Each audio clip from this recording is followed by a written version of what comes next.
అని అనగానే భారత క్రికెట్ అభిమానులు గుర్తుకొచ్చేది 2020-21 నాటి చారిత్రక టెస్ట్ సిరీస్ విజయం. ఆ సిరీస్ తొలి మ్యాచ్లో భారత్ కేవలం 36 పరుగులకే కుప్పకూలి ఘోర పరాభవాన్ని మూటకట్టుకుంది. పైగా కెప్టెన్ కోహ్లీ కుటుంబ కారణాలతో సిరీస్లో మిగతా మ్యాచ్లకు అందుబాటులో లేకుండా పోయాడు. షమి సైతం గాయంతో దూరమయ్యాడు. మూడో టెస్ట్ తర్వాత బుమ్రా కూడా గాయపడ్డాడు. అయినా ఆ సిరీస్లో టీమిండియా అద్భుత విజయాన్ని అందుకుంది. రెండో టెస్టులో రహానే కెప్టెన్ ఇన్నింగ్స్ 112 సిరీస్ను మలుపు తిప్పింది.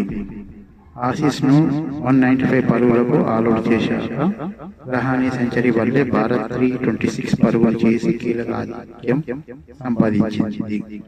అదే ఊపులో ఆ టెస్ట్ను గెలిచి సిరీస్ సమం చేసింది. తర్వాతి మ్యాచ్ డ్రా కాక చివరి టెస్ట్ సిడ్నీలో 328 పరుగులు రికార్డు ఛేదనలో బార్డర్ గవాస్కర్ ట్రోఫీని సొంతం చేసుకుని చరిత్ర సృష్టించింది. రహానే ఒక మేటి ఇన్నింగ్స్ ఆడడమే కాక పరిమిత వనరులను గొప్పగా ఉపయోగించుకుంటూ ఆస్ట్రేలియా లాంటి మేటి జట్టును దాని సొంత గడ్డపై ఓడించడం అసామాన్యం.